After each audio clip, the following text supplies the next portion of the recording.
Today's lesson, boys and girls, is about catalytic converter cleaning. If you have to clean your catalytic converter, that indicates there's, say that again. Something right. Something's not right if you have to clean your catalytic converter. And why is that?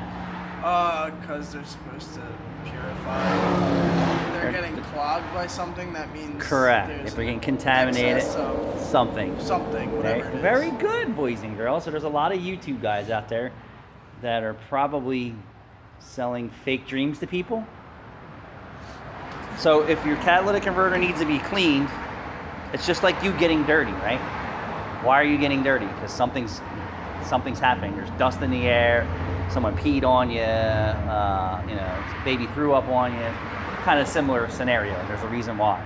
Catalytic converters shouldn't be getting clogged or dirty or contaminated with anything.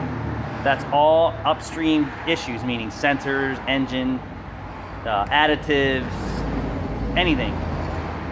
So if you just clean your catalytic converter, what are you doing?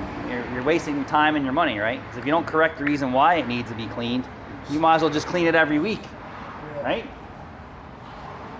It's going to need another clean at some point. It's going to need to be cleaned again. But it should never need to be cleaned. Well, exactly. So a catalytic converter is like a self-cleaning oven. You understand? It's only supposed to operate at a certain air-fuel ratio with only a certain amount of air and fuel that are unburned through it. That's it, period.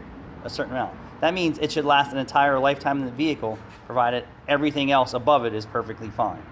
So I don't know why all these YouTubers are out there making these videos about cleaning your catalytic converter. Yes, is it like using aloe for your wound on your hand versus going and buying ointment? Aloe is probably a plant in your house. It's almost free versus buying a chemical. But you need to fix the problem before. Cleaning it's almost a waste of time unless you have a diesel. So then we're talking something different. If you have a gasoline-powered engine and you need to clean your catalytic converter, something's wrong. If it's clogged, it's another problem bigger than you cleaning it. And if the converter's empty, well, what are you cleaning? You're cleaning nothing.